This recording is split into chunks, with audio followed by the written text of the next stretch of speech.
I grew up in a small town, and my uncles had horses, and I rode horses when I was really little. That's really the only connection I have to horses.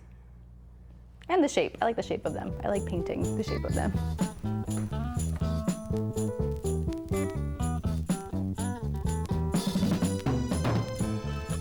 I took a life drawing class when I was a young teen, and I realized that, like, seeing the darks and lights, I needed to squint my eyes in order to really understand the contrast.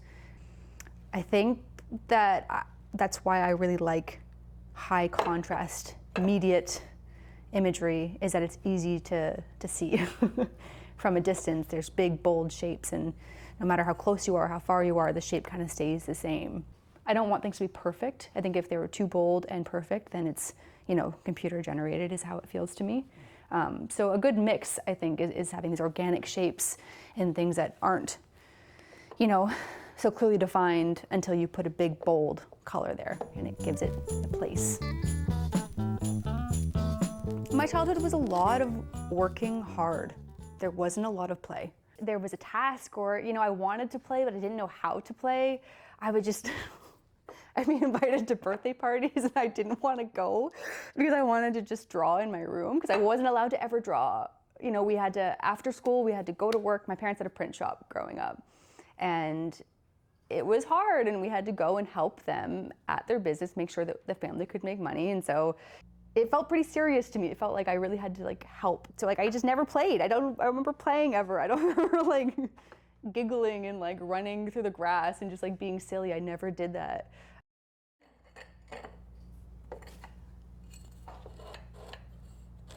I think that now, later in life, this is how it's manifesting. All that energy that I had that I wasn't able to get out is now here in these objects.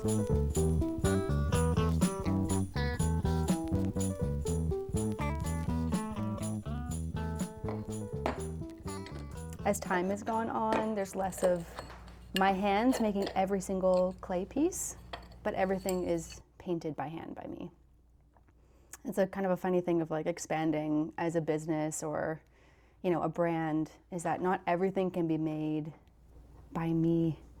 And that was kind of a hard thing to come to terms with. It felt a little bit challenging to figure out how authentic that felt.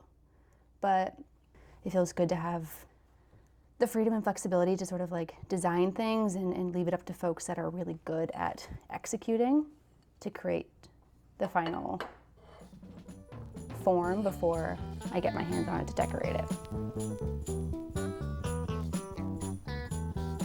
And it still feels like Toni.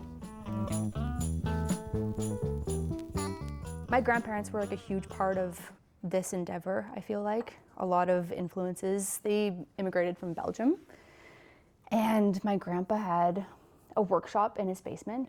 I would say, you know, Grandpa, I have an idea for something, and he would say, Toni, come to the basement. And we'd work through this whole idea of what I wanted to create. I had, like, a vision.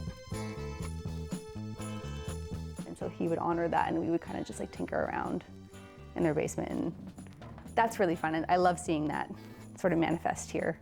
Especially with the other items that we make too, like the mirrors and the trivets and pepper grinders. So it all feels like home in that sense.